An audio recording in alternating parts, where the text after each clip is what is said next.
হিমন্ত বিশ্ব শৰ্মাৰ দিনত চৰকাৰী আঁচনিক লৈ অলপ বৈষম্য হোৱা নাই তেওঁ যে কৈছে যে সাম্প্ৰদায়িক মেৰু বিভাজন এই ধৰণৰ কোনো ঘটনা ঘটা নাই আমি আপত্তি কত কৰিছো আমি আপত্তি কৰিছো যে বলডুজাৰে দুখীয়া মানুহৰ ঘৰ ভৰাটো ঘৰ বান্দাটো ভাঙি দিয়াটো বন্ধ কৰক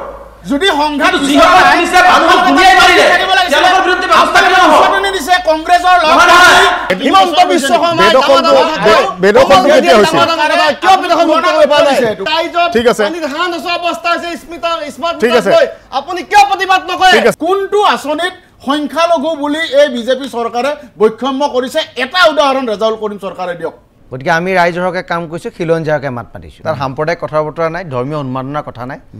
যে আমি নিজৰ জেগাটোক সুৰক্ষিত কৰা বিচাৰিছোঁ তাৰ অৰ্থ এইটো নহয় যে উজনি অসমখন সুৰক্ষিত হ'ব লাগে নামনি অসমখন এৰি দিব লাগে তেনেকুৱা কোনো কথা নাই এই মূল্যবৃদ্ধিৰ সমস্যা অত্যাৱশ্যকীয় সামগ্ৰীৰ দাম বাঢ়িছে ক'ৰবাত স্মাৰ্ট মিটাৰৰ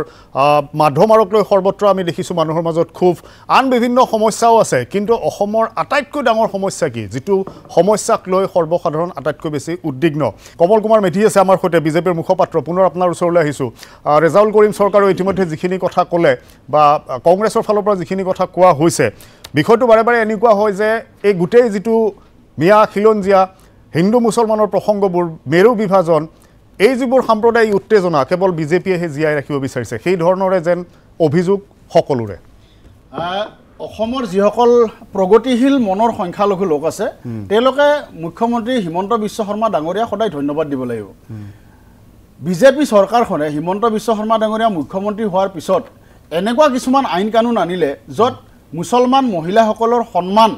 মুছলমান মহিলাসকলে সন্মান লাভ কৰাৰ ব্যৱস্থা হ'ল বিভিন্ন ধৰণে যিসকলৰ বিবাহৰ ক্ষেত্ৰত বিবাহ বিচ্ছেদৰ ক্ষেত্ৰত এনেকুৱা আইন কানুন কিছুমান প্ৰণয়ন কৰা হৈছে এনেকুৱা কিছুমান ব্যৱস্থা কৰা হৈছে য'ত প্ৰগতিশীল যিসকল মুছলমান তেওঁলোকে হিমন্ত বিশ্ব শৰ্মা ডাঙৰীয়া সদায় প্ৰশংসা কৰি যাব এতিয়া ৰেজাউল কৰিম চৰকাৰে মোক কেইটামান প্ৰশ্ন কৰিছিলে ৰেজাউল কৰিম চৰকাৰৰ নিশ্চয় মনত আছে কংগ্ৰেছ চৰকাৰ যেতিয়া আছিলে তেতিয়া আমচু নামৰ সংগঠনটো কেৱল অসমৰ ইমূৰৰ পৰা সিমূৰ কিয় ঘূৰিব লগা হৈছিলে ক'ত সংখ্যালঘুৰ ওপৰত আক্ৰমণ গুলিয়াই হত্যা কৰা হৈছিলে সংখ্যালঘু লোকক বিভিন্ন বিটিচিত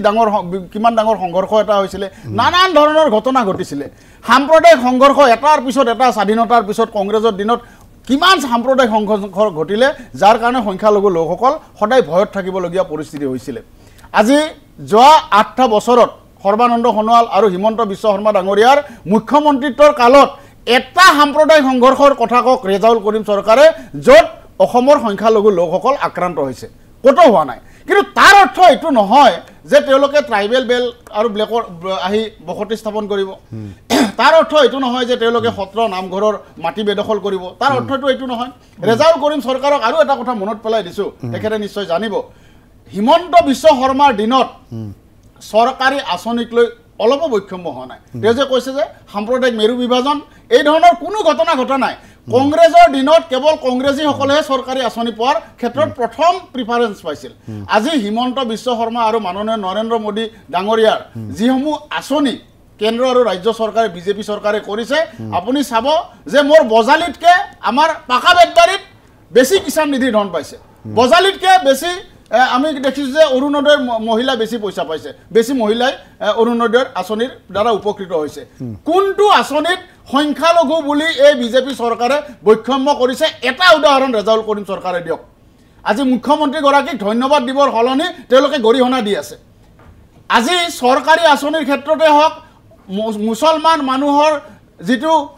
মহিলাৰ সন্মান বৃদ্ধিৰ ক্ষেত্ৰতে হওক বা বিভিন্ন ধৰণে এইখন চৰকাৰে যি ধৰণৰ পদক্ষেপ লৈছে আজি মাদ্ৰাছা বন্ধৰ ক্ষেত্ৰতে কওক মাদ্ৰাছা বন্ধ কৰি মুছলমান নতুন প্ৰজন্মক উঠি অহা প্ৰজন্মৰ আমাৰ ল'ৰা ছোৱালীবিলাকক ডাক্তৰ ইঞ্জিনিয়াৰ বনোৱাৰ তেওঁলোকৰ সপোন এটা তেওঁলোকৰ মগজুত প্ৰথিত কৰি দিয়া হৈছে তেনেকুৱা এটা নতুন সপোন দেখুওৱা হৈছে আগতে তেওঁলোকক এটা ধৰ্মীয় অন্ধবিশ্বাস কুসংস্কাৰৰ মাজত ৰাখিবৰ কাৰণে কিছুমান মই সকলো মুছলমান ধৰ্মগুৰুৰ কথা কোৱা নাই কিন্তু কিছুমান মৌলনা মৌলবীয়ে এই ধৰণে মুছলমান মানুহখিনিক এটা সদায় এটা অন্ধকূপৰ মাজত ৰাখি আছিলে আজি মাদ্ৰাছা বন্ধ কৰি মুছলমান সমাজৰ উপকাৰ কৰিছে নে অপকাৰ কৰিছে ভৱিষ্যত প্ৰজন্মই এই কথাটো ক'ব প্ৰগতিশীল মুছলমানসকলে এই কথাটো ক'ব কিন্তু কি কৰিম এতিয়া ৰেজাউল কৰিম চৰকাৰ তেওঁ যদি কয় যে আমি ট্ৰাইবেল বেল্টত মাটিত থকাবিলাকলৈকে আমাৰ আপত্তি থাকিব নালাগে উজনি অসমলৈকে তেওঁলোকে আগ্ৰাসন হোৱাটো যদি কোনোবাই বিৰোধিতা কৰিব নালাগে বুলি কয় সত্ৰ নামঘৰত যদি আহি তেওঁলোকে থাকিব লাগিব বুলি কয় তেতিয়াহ'লে সেইটো কোনো বৈধ নহ'ব সেইটো কোনো পৰিস্থিতিতে সেইটো গ্ৰহণ কৰা নহয় অসমৰ খিলঞ্জীয়া জাতি জনগোষ্ঠী আৰু বিজেপি চৰকাৰে কেতিয়াও এইটো গ্ৰহণ নকৰে আজি বসন্ত গগৈ ডাঙৰীয়াহঁতে আন্দোলন কৰিছে এইটোৰ লগতো বিজেপি তেওঁলোকে আশংকাত ভুগিছে উজনিৰ মানুহখিনিও আশংকাত ভুগিছে আজি আমাৰ নামনি অসমৰ মানুহখিনি যিধৰণে আশংকাত ভুগিছে এতিয়া লাহে লাহে উজনিৰ খিলঞ্জীয়া মানুহখিনিও এই আগ্ৰাসনক লৈ এতিয়া আশংকাত ভুগিছে এই আগ্ৰাসনক লৈ হোৱা আশংকাটো দূৰ কৰাৰ দায়িত্ব কেৱল আমাৰ নহয় ৰেজাউল কৰিম চৰকাৰহঁতৰো আছে তেওঁলোকে এই দায়িত্ব ল'ব লাগিব মই এটা কথা কওঁ আজি যে আমচু সংখ্যালঘু ছাত্ৰ সন্থা চাব দে সংখ্যালঘু মানে কেৱল মিয়া মুছলমান নহয় এই সংখ্যালঘু ছাত্ৰ সন্থা মানে ইয়াত শিখ জৈন খ্ৰীষ্টিয়ান যিসকল অসমৰ সংখ্যালঘু ভাষিক সংখ্যালঘু তেওঁলোকৰ ইয়াত থাকিব লাগিছিলে কিন্তু এজন নেতাৰ কথা কওক হয় আপোনালোকৰ এজন সেক্ৰেটাৰী মৰিগাঁৱত তেওঁক চিনি পাওঁ তেওঁ খিলঞ্জীয়া মুছলমানৰ প্ৰতিনিধি বাকী আপুনি কওকচোন ভাষিক সংখ্যালঘুৰ কোন আপোনালোকৰ নেতা আছে আপোনালোকৰ কোন এনেকুৱা মানুহ আছে যিটো লৈ শিখ জৈন খ্ৰীষ্টান সকলোকে লৈ কাম কৰিছে তাৰ মানে সংখ্যালঘুৰ নামতো আপোনালোকে আগ্ৰাসন চলাইছে সংখ্যালঘুৰ ক্ষেত্ৰতো আপোনালোক গণতান্ত্ৰিক নহয় সংখ্যালঘুৰ ক্ষেত্ৰতো আপোনালোক প্ৰগতিশীল নহয় তাৰ পিছত আপুনি অসমৰ মুখ্যমন্ত্ৰীক যদি প্ৰশ্ন কৰে তেনেহ'লে আপোনালোকৰ অসমৰ মানুহে বুজি পাব যে আপোনালোকে আচলতে সাম্প্ৰদায়িক আপোনালোকৰ মনতহে সাম্প্ৰদায়িক মেৰু বিভাজনৰ চিন্তা আছে আপোনালোকে আচলতে আগ্ৰাসী মনোভাৱেৰে অসমৰ খিলঞ্জীয়া জনগোষ্ঠীক আশংকাত ডুবাইছে ঠিক আছে ৰেজাউল কৰিম আপোনাৰ পৰা উত্তৰটো ল'ম মই আপোনাৰ ওচৰলৈ আহিম ইমৰান হুছেইন মই প্ৰথমতে ৰেজাউল কৰিম আপোনাৰ পৰা উত্তৰটো ল'ম যে যোৱা 8 বছৰত কমল কুমাৰ মেধি ডাঙৰীয়াই যিধৰণে কৈছে যে বিজেপিৰ শাসনকালত এই 8 বছৰত কোনো সাম্প্ৰদায়িক সংঘৰ্ষ নাই সকলো সুবিধা সংখ্যাগুৰুৱে যিধৰণে পাইছে সংখ্যালঘু সমানে পাইছে তাৰ পাছতো আমচুৱে আপত্তি কিয় কৰিছে চাওক আমি আপত্তিটো ক'ত কৰিছোঁ আপুনি গোষ্ঠী সংঘৰ্ষ আপোনালোকে বিচাৰে নেকি আমিও নিবিচাৰোঁ সেই বিশেষকৈ পৰিৱেশৰ BTC হওক বা আন কোনোবাতেই হওক যোন চৰকাৰ আছিল তেওঁলোকে ফল ভোগ কৰি আজি শাসনত নাই যাৰ চৰকাৰৰ নেতৃত্বত হৈছিল সেই সময়ত চৰকাৰ আছিল সেইবিলাক আজি নেতৃত্বত নাই ৰাইজে সেইসকলক মানে আঁতৰাই দিলে আনিলে কাক ৰাইজে ভাল চৰকাৰ আনিলে যে ৰাইজৰ সকলোকে মিলি চলিব আমি আপত্তি ক'ত কৰিছোঁ আমি আপত্তি কৰিছোঁ যে বুলডোজাৰেৰে দুখীয়া মানুহৰ ঘৰ বান্দাটো ভাঙি দিয়াটো বন্ধ কৰক যদি চৰকাৰী ভূমিত গৈছে কি কাৰণে গৈছে আলাপ আলোচনা কৰি তেওঁলোকক সংস্থাপনৰ ব্যৱস্থা কৰক তেওঁলোকে বিদেশী নহয় তেওঁলোকে আমেৰিকাৰ পৰা বাংলাদেশৰ পৰা পাকিস্তানৰ পৰা অহা নাই তেওঁলোকে অসমৰে বাসিন্দা গতিকে তেওঁলোকক অন্য বস্তুৰ বাসস্থান দিয়াৰ দায়িত্ব হৈছে চৰকাৰৰ কৰ্তব্যৰ দায়িত্ব গতিকে সেইখিনি চৰকাৰে কৰিব লাগিব আজি যদি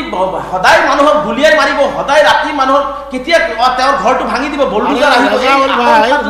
আপোনালোকৰ মানুহে লাঠি জং লৈ আহিব দিব লাগিব আত্মৰক্ষাৰ কাৰণে আজি আপুনি দাগ উঠান লোৱাৰ পৰিৱেশটো আমি গৰিহণা দিছোঁ কিন্তু দাগ উঠান লৈ অহাৰ আগতে পুলিচে কিয় ভাতৰ কাঁহী নথিয়াই পেলালে পুলিচে কিয় ভঙা ঘৰটোৰ ওপৰত আকৌ বুলডোজাৰ লগালে উপস্থিত থাকিব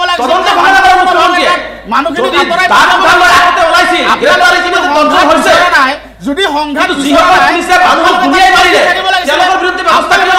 দিছে কংগ্ৰেছৰ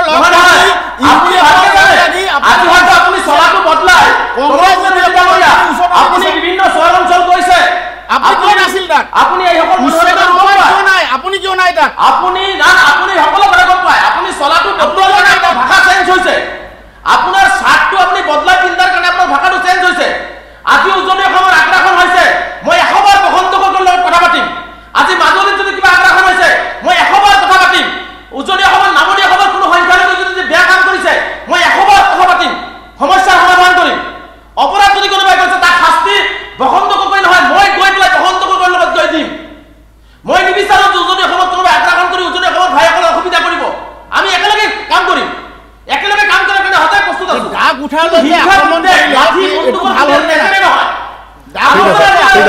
ভাল হৈছে নে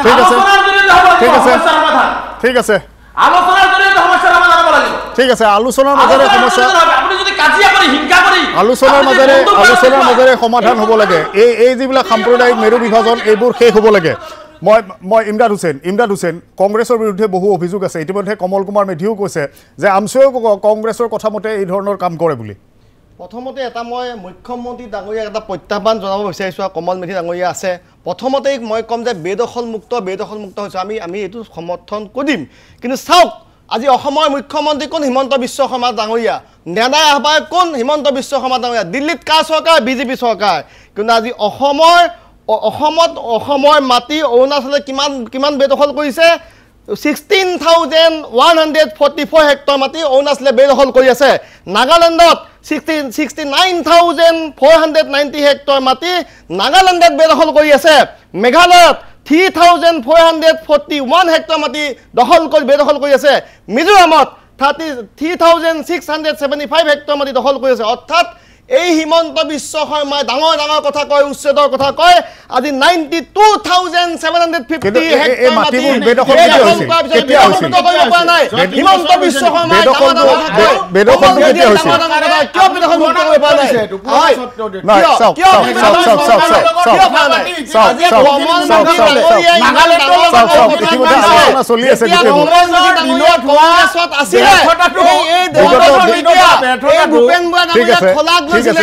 ঠিক আছে কমলমণি ডাঙৰীয়া হঠাৎ গেৰুৱা বহন পিন্ধি আজি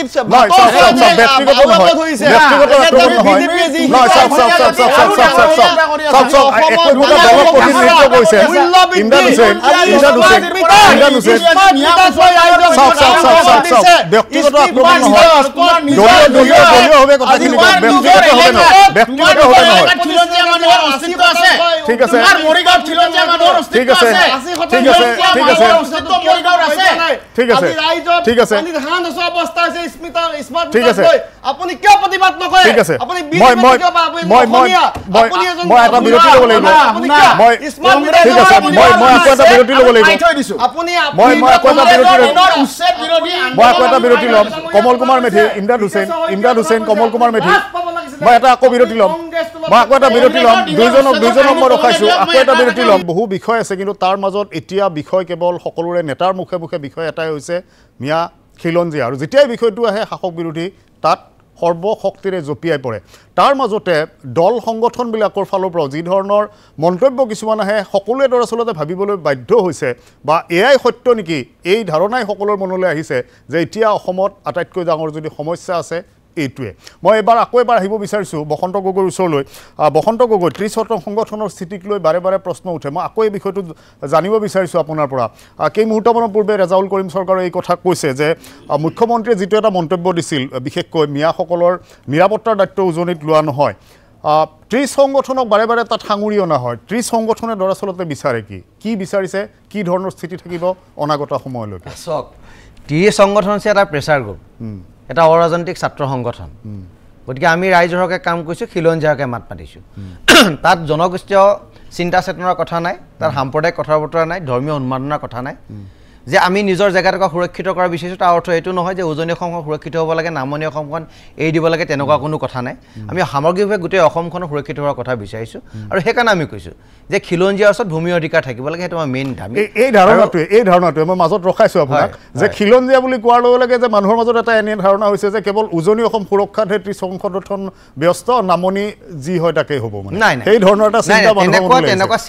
চিন্তাধাৰা আমি আগবঢ়া নাই সেই চিন্তাধাৰা মানুহৰ মাজত কোনোবাই নহয় কোনোবাই বিয়পাই দিছে যেহেতু 30টা সংগঠন কেৱল উজনি অসমৰ স্বাৰ্থতে কাম কৰিছে নামনি অসমৰ স্বাৰ্থত আমি কাম কৰা নাই আমি সামগ্ৰিকভাৱে গোটেই অসমৰ স্বাৰ্থতে আমি কাম কৰিছোঁ আমি কৈছোঁ যে খিলঞ্জীয়া অধিকাৰ ৰক্ষা হ'ব লাগে সকলোবিলাক অধিকাৰ খিলঞ্জীয়া ওচৰত থাকিব লাগে আমি সেই কথা কৈছোঁ আনকি আমি এইটো কথাও কৈছোঁ যে অসম বিধানসভাখন খিলঞ্জীয়াৰ কাৰণে সুৰক্ষিত হ'ব লাগে অনাগত 20 বছৰ বা 30 বছৰ পাছত অসমৰ খিলঞ্জীয়া মনৰ মুখ্যমন্ত্ৰী হ'ব নাই তাক লৈ যিটো প্ৰশ্নবোধক চিন আহিছে তাক লৈ আমি উদ্বেগ প্ৰকাশ কৰিছোঁ অসমৰ মুখ্যমন্ত্ৰী খিলঞ্জীয়া মনৰ মানুহ হ'ব লাগে এই কথা বতৰাবিলাক আমি কৈছোঁ কিন্তু এই কথা বতৰা ক'বলৈ যাতে মূল সমস্যাটো তল পেলাই কেৱল মাত্ৰ সাম্প্ৰদায়িক কথা বতৰাবিলাক কোৱা হৈছে জনগোষ্ঠীয় চিন্তা চেতনাৰ কোৱা হৈছে ধৰ্মীয় উন্মাদনাৰ কথা কোৱা হৈছে সেই কথা বতৰাবিলাকত আমি নাই আমি কৈছোঁ যে অসমৰ সমস্যা বহুত আজি আপুনি চাওক যে 11,000 পৰীক্ষাৰ্থী এটা 11,000 চাকৰিৰ কাৰণে পৰীক্ষা দিবলৈ গৈছে আৰু তাৰ 12 লাখৰ ওপৰত কেণ্ডিডেট হৈছে মানে নিবনুৱা সমস্যাই কিমান ভয়াৱহ ধাৰণ কৰিছে অসমৰ সম্পদৰ ওপৰত যেটো অধিকাৰ অসমীয়াৰ কমি গৈছে গতিকে সেই সম্পদৰ ওপৰত অধিকাৰবিলাকৰ প্ৰশ্নবিলাক নাহে ভূমি অধিকাৰৰ ক্ষেত্ৰত সেই প্ৰশ্নবিলাক মানুহৰ নাহে আৰু অৰ্থনৈতিকভাৱে স্বাৱলম্বিতা হোৱাৰ দিশবিলাকৰ ক্ষেত্ৰত প্ৰশ্নবিলাক অহা নাই কেৱল মাত্ৰ সদনৰ ভিতৰতো আমি দেখিছোঁ যে শাসক পক্ষই যিটো কথা কয় বিৰোধী পক্ষই সেই এটা বেলেগ ধৰণৰ এটা সাম্প্ৰদায়িক কথা বতৰাবিলাকেই কৈ আছে আজি যদি বিজেপিয়ে যদি মিয়াৰ পলিটিক্স কৈছে ক'ব যদি মিয়া কথা কয় যদি ভোট বেংকৰ অংক কৈছে আৰু কাইলৈ কংগ্ৰেছক দেখিছোঁ বা বিৰোধী পক্ষে দিছে সেই একে কথাতে গৈ উল্টাপাকে তেখেতলোকেও ৰাজনীতিয়ে কৰি আছে কেৱল সামগ্ৰিকভাৱে অসম আৰু অসমীয়াৰ স্বাৰ্থত কিন্তু কাম নকৰা যেন আমাৰ পৰিৱেশটো এটা এনেকুৱা যে মনত বুজায় যে এখেতলোকে যেন কেৱল ৰাজনৈতিক স্বাৰ্থতে কথাবিলাক কৈ থাকে বিধানসভাৰ যেতিয়া বিতৰ্কবিলাক চোৱা যায় তেতিয়া উন্নয়নৰ কথাবিলাক কেতিয়াবা তল পৰি যায় কেৱল মাত্ৰ সাম্প্ৰদায়িক কথা বতৰাবিলাকে বিধানসভাৰ যেতিয়া স্থান পায় তেতিয়া সৰ্বসাধাৰণ মানুহে মনতে ভাবিবলৈ বাধ্য হয় যে আমি কোনখন অসমত বসবাস কৰি আছোঁ য'ত নেকি সদনৰ পবিত্ৰ মজিয়াত মানুহবিলাকৰ আচৰণ যেতিয়া এনেকুৱা হৈ যায় কেৱল মাত্ৰ সাম্প্ৰদায়িক কথা বতৰাবিলাক হয় ধৰ্মীয় উন্মাদনাৰ মাজত যেতিয়া কথা বতৰাবিলাক থাকে আৰু কোনো এটা বিশেষ জেগাক লৈ যেতিয়া ৰাজনীতিবিলাক হৈ থাকে তেতিয়া সামগ্ৰিকভাৱে অসম আৰু অসমীয়াৰ কথা তাত তল পৰি যায় তেতিয়া মানুহবিলাকৰ মাজত প্ৰশ্ন নহয় এই যে মই আপোনাক এটা কৈছোঁ এই যে মিয়া শব্দবিলাকক লৈ যে ক্ৰমান্বয়ে এটা সাম্প্ৰদায়িক বাতাবৰণ অসমত সৃষ্টি কৰিবলৈ গৈছে ইয়াৰ ফলত লাভ কাৰ হ'ব হয় কোনোবাই ৰাজনীতি কৰি পেলাই ভোট বেংকৰ স্বাৰ্থত চৰকাৰখন বনাব পাৰিব সেইটো হয় কিন্তু অনাগত সময়ত অসমৰ পৰিৱেশৰ পৰিস্থিতি ভাল হৈ থাকিবনে এখিনি মানুহৰ মাজত সন্দেহৰ বীজ ৰোপণ কৰিবলৈ অসমখন অশান্ত কৰি লাভ কাৰ হ'ব ভাতৃঘাতী সংঘৰ্ষ সৃষ্টি কৰি অসমখন কাৰোবাৰ লাভ হ'ব নি সেইটো নহয় চৰকাৰৰ দায়িত্ব আছে চৰকাৰ নৈতিক দায়িত্ব আৰু কৰ্তব্য আছে যে কি পৰ্যায় যদি বিদেশী আছে বিদেশী চিনাক্ত কৰি পঠিয়াই দিয়ক আমাৰ ক'বলগীয়া একো নাই কাৰণ তোমালোকক দায়িত্ব দিয়া হৈছে শুদ্ধকৈ NRC-খন তৈয়াৰ কৰিম বুলি NRC-খন তৈয়াৰ নকৰিলে 1600 কোটি টকা কোনে খাই দিলে তাৰ ওপৰত এনেকুৱা কিয় নহয় সেই কথা বতৰাবিলাক এনেকৈ হ'ব লাগে যে 51 চনটো ভিত্তিৰ প্ৰকাৰ নহয় অসমৰ কাৰণে 71 হ'ল বেদনাটো তাত হ'ল যে 20টা বছৰ অসমৰ কাৰণে বিদেশী জাপি দিয়া হ'ল দিওঁ বুলি দিয়া হ'ল লওঁ বুলি লোৱা হ'ল সেই সমস্যাবিলাকৰ ক্ষেত্ৰত কোনো মাত নামাতে গতিকে NRC ক্ষেত্ৰত কোনো মাত নামাতে এতিয়া সমষ্টি ডিলিমিটেশ্যন হ'ল সমষ্টি ডিলিমিটেশ্যন হোৱাৰ পিছত অসমখন সুৰক্ষিত হ'বনে নহয় তাক লৈ যেতিয়া প্ৰশ্নবোধক চিন আহিছে সেই কথা বতৰাবিলাকৰ বিজ্ঞানসন্মত বা বিশ্লেষণাত্মকভাৱে আলোচনা নহয় কেৱল মাত্ৰ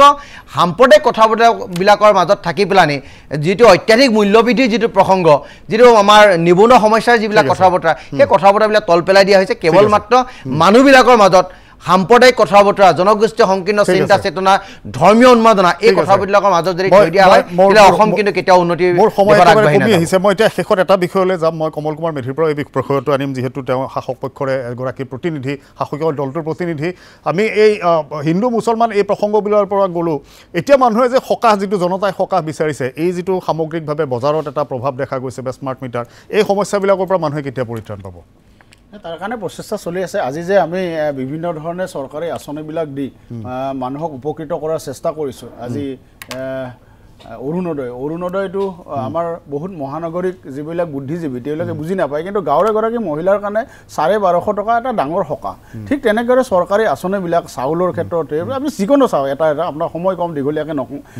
এনেকুৱা ধৰণে কিছুমান আঁচনিৰ জৰিয়তে জনতা সকাহ দিয়াৰ কথা চেষ্টা কৰি আছে তাৰ সমান্তৰালভাৱে দ্ৰব্য মূল্য কমাবৰ কাৰণে ব্যৱস্থা কৰা হৈছে আৰু এইটো আপুনি জানে দ্ৰব্য মূল্য বৃদ্ধিৰ গোটেই প্ৰক্ৰিয়াটো এনেকুৱা নহয় আজি যদি আজিৰ মুহূৰ্তত এখন যে চৰকাৰ সলনি হৈ যাব নতুন চৰকাৰখনে যে একদম কমৰ পৰা দ্ৰব্য মূল্য আৰম্ভ কৰে এনেকুৱা নহয় এইটো এটা অৰ্থনীতিৰ এটা প্ৰক্ৰিয়া হয় এইটো থাকে কিন্তু তাৰ মাজতে চৰকাৰে মূল্য বৃদ্ধিক লৈ বহুত চিৰিয়াছ আৰু চেষ্টা কৰি আছে জনতাক যাতে সকাহ দি জনতাৰ জীৱন ধাৰণ প্ৰক্ৰিয়াটো যাতে সহজ কৰিব লাগিব মই বিৰোধীকো আহ্বান জনাম বা দল সংগঠন অসমৰ সকলো সংগঠনলৈ আহ্বানে জনাম যে চৰকাৰৰ দৃষ্টিগোচৰ কৰক জনতাৰ সমস্যাৰ বিষয়ে এই যিবোৰ বিভাজনকামী কথা বতৰা এই কথা বতৰাবোৰ বন্ধ হওক মানুহৰ মাজত যি সাম্প্ৰদায়িক উত্তেজনা বিভিন্ন ধৰণৰ কথা বতৰাৰে মানুহক উত্তেজিত কৰে এই কথা বতৰাবোৰ বাদ দি সামগ্ৰিকভাৱে সৰ্বসাধাৰণৰ সকাহ সৰ্বসাধাৰণ শান্তিত থাকিবৰ বাবে কি কৰিব পাৰি সকলোৱে মিলি আলোচনা কৰক আৰু এনে বিষয়বোৰৰ পৰা আঁতৰি ফুৰক যি বিষয়ে সকলোকে উত্তেজিত কৰিব পাৰে আজিৰ অনুষ্ঠান ইয়াতে সামৰিছোঁ ধন্যবাদ